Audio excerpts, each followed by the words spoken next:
మరో breaking news. Tirumala శ్రీవారి దర్శనానికి భక్తులు పోటెత్తారు. శ్రీవారి సర్వదర్శనానికి 24 గంటల సమయం పడుతోంది. భక్తుల రద్దీ శిలాతోరణం నుంచి క్యూ లైన్లో కొనసాగుతోందని టీటీడీ వెల్లడించింది. నిన్న హుండీ ఆదాయం ఒక్కరోజే 3.41 కోట్లు వచ్చింది. స్వామివారి దర్శనానికి 78,000 మందికి పైగా వచ్చారు. ఇందులో 31,000 మందికి పైగా తలనీలాలు సమర్పించారు. తిరుమలలో భక్తుల రద్దీకి సంబంధించి మరింత సమాచారం మా కరెస్పాండెంట్ సెల్వం అందిస్తారు.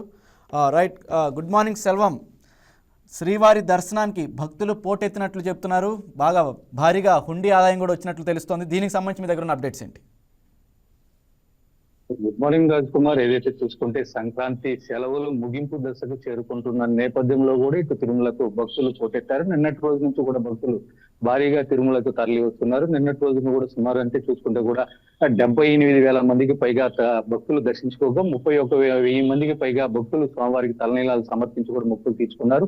మరోపక్క చూసుకుంటే 3.41 కోట్ల రూపాయలు కూడా ఉండి ద్వారా కూడా కానుకలు సమర్పించినట్టు కూడా టీటీడీ వెల్లడించింది. ఇంకా ఈ రోజు విషయానికి వస్తే కూడా ప్రస్తుతం వైకుంఠం 1, 2 అలాగే నారాయణగిరి ఉద్యానంలో వనంలో ఉన్నటువంటి కంపార్ట్మెంట్లు కూడా పూర్తి స్థాయిలో నిండి అనంతరం కూడా శిలాతోరణం వరకు కూడా భక్తులు క్యూ లైన్ లో కూడా వేచి ఉన్నటువంటి పరిస్థితి. ఈ నేపథ్యంలో వీరికి సుమారు 24 గంటల సమయం పడుతుందని కూడా అధికారులు వెల్లడిస్తున్నారు. మరోపక్క 300 రూపాయల ప్రత్యేక ప్రవేశ దర్శనం టోకన్లు కలిగిన భక్తులకు 4 నుండి 6 గంటల సమయం పడుతుందని, సర్వదర్శనం టోకన్ కలిగిన భక్తులకు 6 నుండి 8 గంటల సమయం పడుతుందని కూడా టీటీడీ అధికారులు అయితే కూడా వెల్లడించినటువంటి పరిస్థితి. అయితే భక్తుల మధ్యలో ఎలాంటి తోపులాట జరగకుండా కూడా పకడ్బందీగా కూడా టీటీడీ ఏర్పాట్లు చేసింది. వచ్చేటువంటి భక్తుల్ని ఇటు ఆక్టోపస్ నుంచి కూడా శిలాతోరణం మీదుగా కూడా ఇటు క్యూ లైన్ లోకి అనుమతిస్తూ వస్తున్నారు.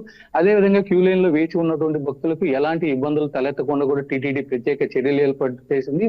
అదేవిధంగా వీళ్ళకి సంబంధించి కూడా నిరంతరాయంగా కూడా అన్న ప్రసాదాలు కావచ్చు, పాలు, నీళ్లు కూడా అందిస్తూ వస్తున్నారు కూడా ప్రధానంగా చెప్పుకోవచ్చు. ఈ నేపథ్యంలో ఈ శుక్ర, శని, ఆదివారాల్లో కూడా ఎవరైతే ప్రోటోకాల్ పరిధిలో వస్తారో వాళ్ళకి మాత్రమే దర్శనం కల్పిస్తామని కూడా టీటీడీ వెల్లడించినటువంటి పరిస్థితి ఇది.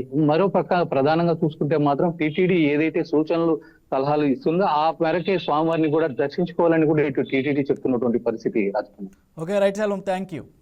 Please subscribe to YK TV Network. Please subscribe to YK TV. Please watch YK News. Don't forget to subscribe YK News channel